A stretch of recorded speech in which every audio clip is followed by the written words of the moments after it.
Fala galera, tudo bom?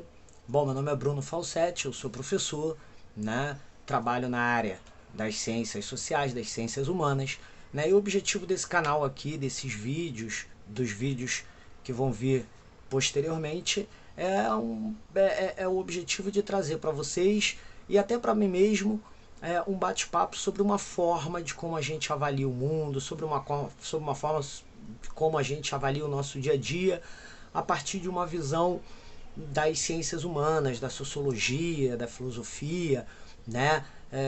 Claro que essa visão a gente busca sempre pautá-las em conhecimentos técnicos, em conhecimentos científicos.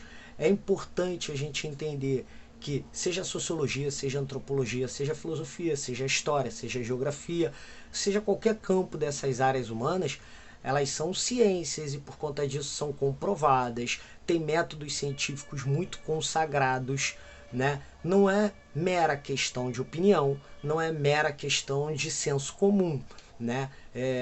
Tudo que a gente trabalha, seja em sala de aula, né, seja nas faculdades, né, no que a gente chama de academia, tudo que a gente trabalha nessas áreas são conhecimentos absolutamente comprovados cientificamente. É claro que quando você vai para uma área como biologia, química, física, você tem um método científico. Quando você vem para história, geografia, sociologia e filosofia, você tem outro método científico. Essas diferenças de métodos, de metodologia, não significa que os resultados eles são diferentes no sentido de não serem verdadeiros, né? Eles são verdadeiros porque eles têm pesquisa, têm publicação, né? Então, de uma forma geral, como é que isso funciona na cabeça da academia, né? É claro que isso de uma forma muito superficial, tá, gente? Imagine que alguém resolva fazer uma pesquisa social sobre a população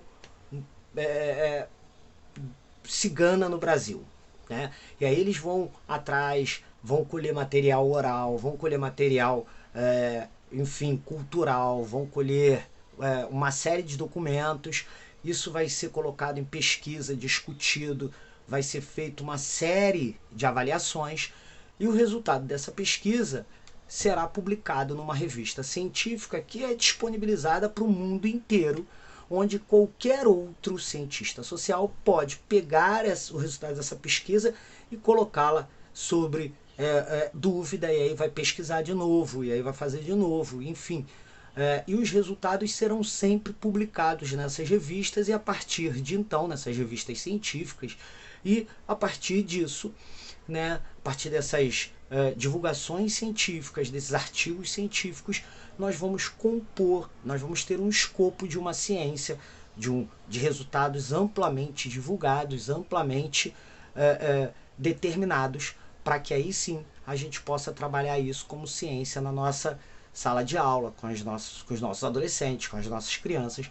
Então, não há nada que se trabalhe a partir das ciências humanas que não seja científico, que seja mera questão de opinião, tá?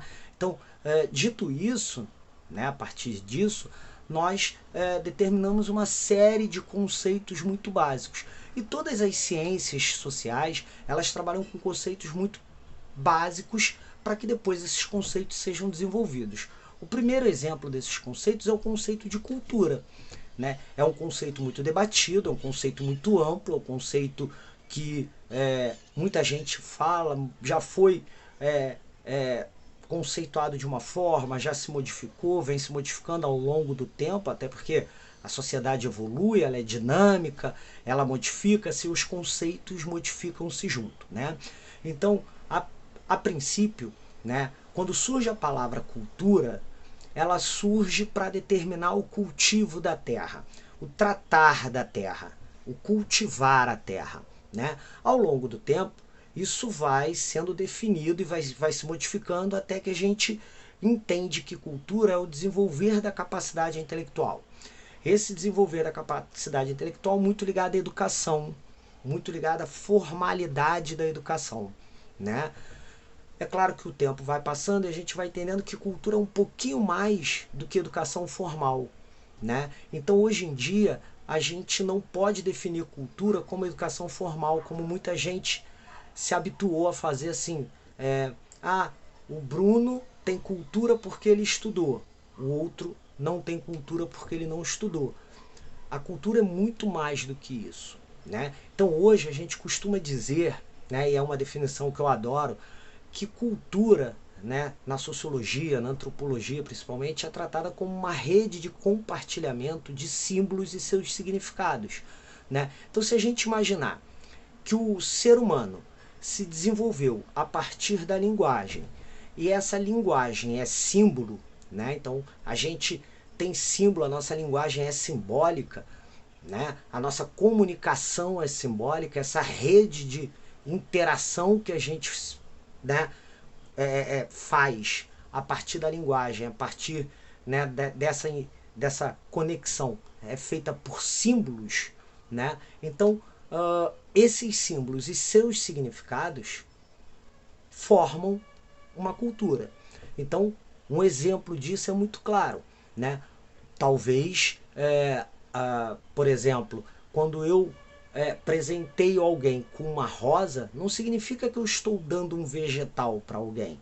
Eu quero ali, né, expressar carinho, expressar muitas vezes amor, paixão. Por quê? Porque essa rosa é um símbolo e tem seu significado. Talvez em outro lugar signifique outra coisa, porque isso tem uma outra, né, determinação. E aí vocês vão ver, né, que cada grupo social vai dar significado aos seus símbolos, visto que é impossível a gente dizer que a cultura ela é homogênea, beleza? A cultura ela é heterogênea. Cada grupo social que é composto por indivíduos, tá? Ele vai ter o seu significado para os seus símbolos. Então aí você vai ter, por exemplo, os elementos que formam a cultura. Então os elementos são muitas vezes elementos como conhecimento, crenças, normas, né? Você tem conhecimentos mais abstratos, como organização social familiar, organização política, organização religiosa. Então você vai ver que esses elementos vão variar de acordo com o grupo social. Obviamente, claramente, que essas culturas serão diferentes. O que não significa que uma cultura é melhor do que a outra. Tá? Meu grupo social tem uma visão de mundo diferente do seu grupo social. E por isso, os meus símbolos têm esses significados e os seus símbolos têm outros significados. A partir do momento que eu olho para os meus símbolos e significados, para a minha cultura, sendo ela superior à sua, eu estou cometendo o que nós chamamos de etnocentrismo, né? Eu estou sendo, eu estou colocando a minha cultura no centro da capacidade do planeta, né? Isso não pode acontecer. A minha cultura é diferente da sua, porque os meus símbolos, porque os meus significados são diferentes dos seus, que são diferentes de outras pessoas, o que não significa que uma cultura é melhor do que a outra, ou, quiçá, que uma cultura seja mais desenvolvida que a outra. Beleza? Então, esses elementos formadores da cultura não podem ser hierarquizados em momento algum. Tá? É claro, é óbvio, né, que nós vamos entender que esses elementos eles podem chegar até nós de várias formas, né? Então, por exemplo, eu tenho lá, eu sigo uma religião porque o meu grupo social passa isso de geração em geração, né? Então essa cultura, esse símbolo que chega até a mim, ele chega através do conhecimento popular, perfeito? Logo, nós chamamos esse tipo de cultura popular. É aquela cultura que é passada de geração a geração, normalmente de forma oral, né? Normalmente no ambiente familiar, beleza? E aí a gente vai chamar isso de cultura popular. Todos nós, absolutamente todos nós, passamos por esse processo. Alguns símbolos chegam até nós, como por exemplo, crenças e organização familiar. Esses símbolos chegam até nós a partir da cultura popular. Outros símbolos, tá? Como por exemplo, o conhecimento formal, né? Então assim, como é que eu sei que a palavra cultura deriva do latim que significa cultivar? Entendeu que cultura é um símbolo e o seu significado que deriva, sacou? Como é que eu sei disso? Porque eu estudei, porque eu li, porque tem literatura. Óbvio e lógico que esse tipo de cultura chegou até mim a partir de um conhecimento que nós chamamos de erudito. Então, tudo que a gente acumula a partir do conhecimento erudito, a partir do conhecimento formal da escola, das universidades, né, nós chamamos de cultura erudita. Perfeito? E a gente tem também aquela cultura que serve para vender, né? Que a gente chama de cultura de massa. É aquela galera que passa a vender elementos culturais, beleza? Então nós temos esses 3 tipos de formas culturais, né? Nós temos, falar que são 3 tipos de cultura é meio complexo, mas a ciência chama assim agora, né? São 3 tipos de cultura: a cultura popular, a cultura erudita e a cultura de massa. São só as formas com que nós recebemos os símbolos e seus significados, tá? Então, por exemplo, nós recebemos, como eu disse, uma organização social, política e familiar a partir da cultura oral da nossa família e da nossa comunidade. Nós chamamos isso de cultura popular, como por exemplo o folclore. O folclore é passado de forma oral, né? Como por exemplo a religião que a gente acredita, até mesmo o time que a gente torce, né? Isso é uma cultura popular, beleza? Agora, estudar, e quando a gente estuda, a gente também acumula conhecimento, também acumula significados, aí é erudito. E essa cultura que é feita para venda, para consumo, a gente chama de cultura de massa. Perfeito? Esses elementos culturais, eles têm algumas características próprias, né? Então, por exemplo, uma sociedade, ao se organizar, tá? Ao se organizar, ela deixa marcas. E essas marcas nós chamamos de patrimônios culturais materiais e patrimônios culturais imateriais, tá? Então, os patrimônios culturais materiais são os elementos concretos, né? Então, por exemplo, se você for à Bahia, se você for a Minas Gerais, ou se você vier no Rio de Janeiro, no centro do Rio de Janeiro, você vai ter alguns monumentos arquitetônicos, algumas questões arquitetônicas que são tombadas pelo patrimônio. Por quê? Porque aquilo ali significa a memória do Brasil na época que o Brasil era colônia de Portugal. Porque aquilo ali significa a memória na época que o Brasil utilizava a mão de obra escrava. Porque aquilo ali significa a memória na época que o Brasil cultivava café. Isso é importante, porque isso é a memória, a construção de um povo, né? Então, são materiais. Então, você vai ver, por exemplo, igrejas, você vai ver, por exemplo, casas, fachadas de prédio, né? Você vai ver, por exemplo, objetos pessoais de uso individual ou coletivo, tá? Se você for em museu, você vai ver lá, né, que no museu tem a lâmina de barbear de Dom Pedro. Você vai ver que tem a coroa de Dom Pedro. Você vai ver, por exemplo, que tem a cama que Dom Pedro II utilizava. São conjuntos que formam um patrimônio de fundamental importância para a construção do nosso indivíduo, da nossa sociedade, da nossa cultura e da nossa memória. Mas tem algumas coisas que não são concretas, né? Que são elementos que nós não conseguimos tocar, que não são elementos que a gente consiga ver dessa forma direta. Por exemplo, a lavagem da escadaria do Senhor do Bonfim. Isso é um elemento cultural imaterial. Por que imaterial? Porque você não consegue imaginar, né? Você não consegue tocar. Você precisa estar num determinado dia, num determinado momento, ir lá e ver, né? Você, por exemplo, tem um acarajé, né? As vendedoras de acarajé da Bahia. Você tem, por exemplo, os vendedores de mate na praia do Rio de Janeiro, né? Ou seja, você tem as feiras populares, beleza? Caruaru, por exemplo, tem uma feira popular. Essas feiras populares, essas danças, a culinária, isso nós chamamos de patrimônio imaterial, que também é passado de geração em geração, mas não é tangível como é, por exemplo, a fachada do Maracanã. Você chega ali no Maracanã, no Rio de Janeiro, você vê toda aquela fachada não pode ser modificada, porque aquilo ali é patrimônio histórico do Brasil. Tá? Então, a cultura ela tem essa formação. Se nós olharmos a partir disso, né, nós vamos ver, por exemplo, que como funciona o Brasil. Por exemplo, vamos dar o exemplo do Brasil. Como é a nossa cultura? Gente, por exemplo, a língua é um elemento cultural. Perfeito?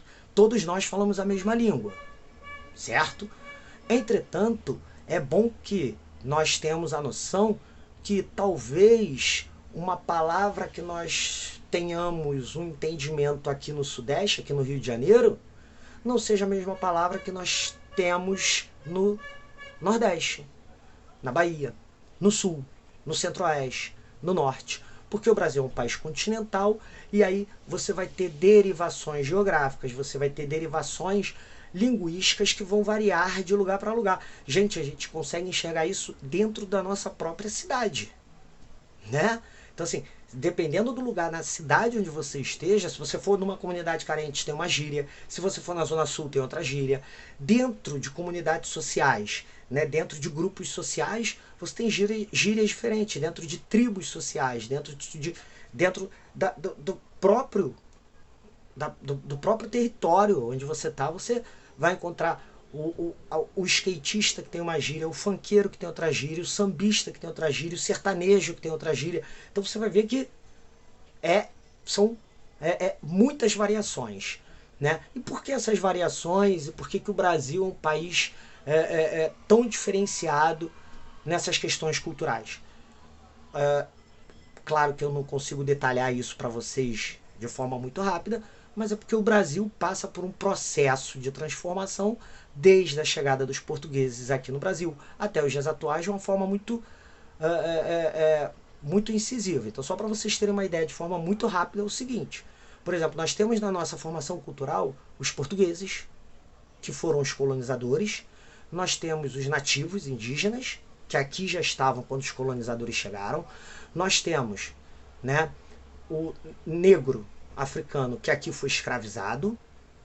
Nós temos os imigrantes, algumas ondas de imigração legalizadas. Então olha quantos elementos formam a nossa cultura, né? É claro e é óbvio que eu não posso terminar esse vídeo sem deixar claro para vocês que a colonização, os portugueses, quando entram em contato com os nativos, com os indígenas, esse contato não é pacífico. Há genocídio, há morte. Os portugueses matam os nativos. O contato entre negros e brancos não é um contato pacífico. Os brancos exterminam negros, escravizam, tá? E por consequência tentam destruir a cultura do negro, a cultura do índio.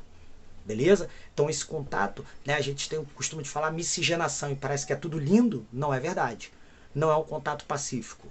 Tá? Não é um contato feito a partir de abraços e beijos e olha, somos todos amigos. Não.